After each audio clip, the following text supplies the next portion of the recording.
Hello everyone, welcome to another video. My name is Kamar and this is another Chelsea transfer video for you guys where I'll discuss all the main topics, all the latest news surrounding Chelsea at this present moment in time. And we have new stories regarding the goalkeeping situation. Yes, an update on the goalkeeping situation with Dean Henderson and Chelsea wanting to sign Dean Henderson as a potential Kepa replacement. We've given another update on Kai Havertz and what's going on, reported and updates by Christian Falk, who obviously reports for CFY and other sources such as Sky Sports, etc. And we're discussing Declan Rice and what David Moyes said in an interview regarding Declan Rice and Chelsea stepping up their interest for him. But before I do get into all of that news, make sure you smash the like button, subscribe, hit the bell notification, and comment down below your thoughts, opinions on each topic that I do speak about. But without further ado, let's get straight into today's transfer news daily video. And starting off with the Kai Havertz update. Now, I've been doing a Kai Havertz update for God knows how many times. A lot of you might be sick of it now. Personally, I am. Obviously, Havertz is a tremendous player.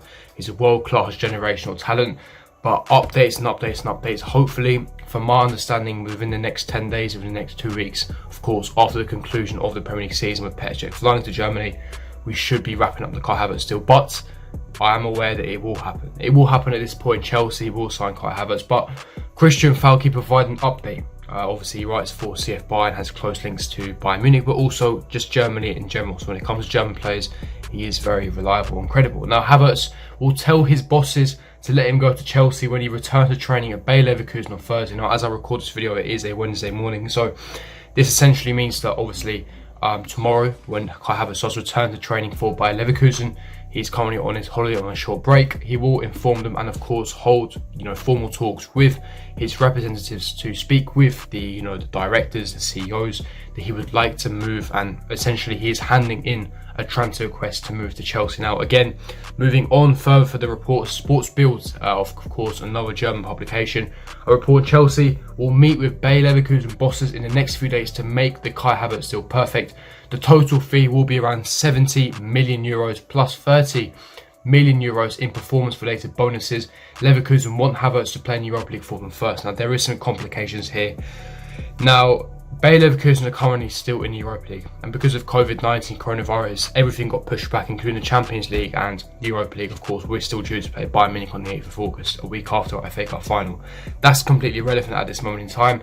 Bayer Leverkusen is still in the Europa League. Now, that is a crucial competition for them because Bayer Leverkusen did not qualify for the Champions League next season. They came 5th in the Bundesliga, meaning they got Europa League once again. However, if they do win the Europa League, they will get automatic qualification for the Champions League. So they would like Havertz to stay and play for them. However, again, this will raise a lot of complications and implications. We saw a lot of Timo Werner. Now, of course, RB Leipzig wanted Timo Werner to play for the remaining Champions League campaign, but Timo Werner, he doesn't want to risk an injury. He wants to come to Chelsea, gel, adapt to teammates, train with Lampard, understands philosophy, and of course, get to grips with tactics in the Premier League, which is a smart thing to do. And I think Havertz would love to do the same. So I think that there is some complication. I don't think that Leverkusen are in a luxury position to kind of make those kind of demands. I don't think that, like I said, Kai Havertz, he's handed in a transfer request. Chelsea are the only club running in for him at this moment in time. We are in pole position. Leverkusen are in no position to make those kind of demands. I don't think that's going to happen at all. Yes, they can make a demand, but Chelsea can write that off completely. And originally, before COVID-19, they were looking to get around 100 million euros for Kai Havertz, which is equivalent to around 90 million pounds. And they could potentially get that, but a lot of it will come down to bonuses. So Chelsea, as Sports Bild reporting, they will pay 70 million euros upfront in cash and, just a normal upfront cost. And then 30 million euros if, of course, the amount of appearances he makes. If Chelsea, get Champions League football next season, if, we win, any sort of silverware, if Kai Havertz gets a certain amount of goals, a certain amount of assists, ratings, performances, any related bonuses, and that 30 million euros will be added on and of course will be paid at a later stage to Leverkusen. A bit like the Hazard deal. Of course, the upfront cost was 100 million euros and the rest of the 40 million euros was of course add-ons and significant bonuses if Madrid win La Liga, which is going to happen. So we're getting another 50 million euros from that. If Hazard scores this amount of La Liga goals, this amount of assists, or Madrid win the Champions League, these sort of bonuses and clauses will be similar to Kai Havertz in that sense. So don't worry, Kai Havertz will be a Chelsea player. That will be done. Like I said, I'm hoping within the next 1 or 2 weeks it will be done. He's returning tomorrow to training as reported by Christian Falk, the reliable Falk. And he will be holding formal talks with the Bayer Leverkusen bosses to sort out this deal. And Chelsea will definitely sign Kai Havertz and he will be our next signing, a new marquee signing. I'm excited, I'm gassed. Let's get this deal over and done with. Yes, get it over the line. Now moving on to the next story, I would like to discuss the news about Declan Rice. Now, of course, as you see on your screen, a nice edit in his Chelsea shirt, done by courtesy of AAZ Chelsea, a Twitter account that does a lot of really good graphic edits in a Chelsea shirt. Quite a nice edit. And of course, as I reported in yesterday's transfer video, that Chelsea have stepped up their interest in Declan Rice. But what was key was David Moyes' interview. Now, I'll read what David Moyes said just now in a little interview, in a quote. And he said that in his quote, "I'm confident Rice will be here at West Ham because he's under contract, but whatever club you're at, even the biggest club, sometimes sell their best player because they get the right value." Now, of course, see, the second part really indicates that he is potentially, have to be understanding that Declan Rice could leave. Now, Declan Rice would love to be at Chelsea. There's no secret about that. His best mates with Mason Mount. He had a good relationship. He's actually graduated from Cobham. He's been at Cobham since the age of 8. Was spent Chelsea at 5-6 years, and after Chelsea released him, and obviously West Ham signed him because he was not deemed good enough at the time. However, with his fantastic performance this season, especially of late, of course, he fits the profile Lampard wants.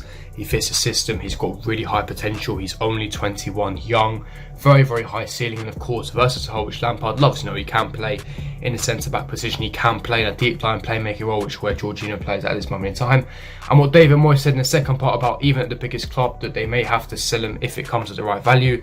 That is interesting. Now, yesterday I reported that Chelsea may offer Ross Barkley or Michy Batshuayi in a potential swap deal to get Declan Rice and not include any finances. But what I'm hearing, what we know, is that West Ham are in a lot of financial trouble. They spent a lot of money for this season, and they're not obviously had a very, very poor campaign. They've just been hovering above the relegation zone. They've of course sacked Manuel Pellegrini, which has cost them a lot of money. And of course they've got a new manager in David Moyes with a new style. And of course it is having issues. They need finances, and Declan Rice being their best player by far, they're going to command a lot of money. They're looking at 50 to 60 million pounds, and Chelsea don't want to pay anywhere near that. They're looking at around 40 million pounds. But if they offer like Ross Barkley or Michy Batshuayi, it could either drive the price down or not include finances whatsoever. Of course, West Ham are interested in both players, but it has been reported by various English publications that West Ham have rejected this offer and would only want cash only for Declan Rice, and they'll do whatever they can to keep Declan Rice at West Ham. Of course, every club would love to keep West Ham would love to keep Declan Rice. They're of course going to say not for sale, but Chelsea, as reported by Nizarkin today, may have to choose between either Ben Chilwell or Declan Rice. So both of them will come at a premium cost. I personally should be going for Declan Rice. Like I said, he brings versatility, he brings extra squad depth, he's a quality player, very, very high ceiling. And I think let's see what happens with this one. But Declan Rice, I believe he will be a Chelsea player. I think this will happen. If Declan Rice hands in transfer requests, I don't see how this wouldn't happen. But let's wait and see. Leave me your thoughts in the comment section below. But the last piece of news I want to speak about the goalkeeper situation, and an exclusive written by Manchester Evening News. Now, Manchester Evening News are a very, very reliable and credible source. They're very reliable when it comes to Manchester United news, especially Manchester City news. So it's very, very reliable. So I guess you have to be essentially understand that Chelsea are in for Dean Henderson, and they are quite reliable when it comes to reporting news. Now, what Manchester Evening News, they wrote an exclusive, and they said that Chelsea are prepared to more than double Dean Henderson's wages in an attempt to prize him away from Manchester United. Chelsea have made contact with Dean Henderson's representatives over a move. Now, of course, Roman Abramovich would love Oblak or Dean Henderson. Obviously, we have contacted Dean Henderson's representatives. Would love to, sign Dean Henderson. But as we know with his situation, he's currently on loan at Sheffield United for 2 years, and he is a Manchester United player. So that's the issue right here. That is a massive stumbling block, and hence why there is a massive barrier to sign Dean Henderson. Would have to negotiate directly with Manchester United, and Manchester United will sell one of their, up-and-coming world-class potential keepers to a direct rival. I don't think that's realistic unless we offer astronomical wages, astronomical fee, and of course Dean Henderson hands in transfer requests and forces his move. I don't see how this will happen, but like I said, it's an exclusive. They are quite reliable, and if Chelsea are prepared to more than double Dean Henderson's wages in an attempt to prize him, you could see some developments and see where it's going. But like I said, I think at the moment it's just news and rumours. We'll have to wait and see what happens. Chelsea, of course, are in for a goalkeeper this summer, but let's see. There's been rumours to Stegen, Oblak, Dean Henderson, Onana, Nick Pope. So we'll have to wait and see what happens. But if you did enjoy this video, smash the like button, subscribe to my channel if you're not here. Make sure you hit the bell notification and comment down below your thoughts in the comments below. And I will see you guys for my next video. Peace.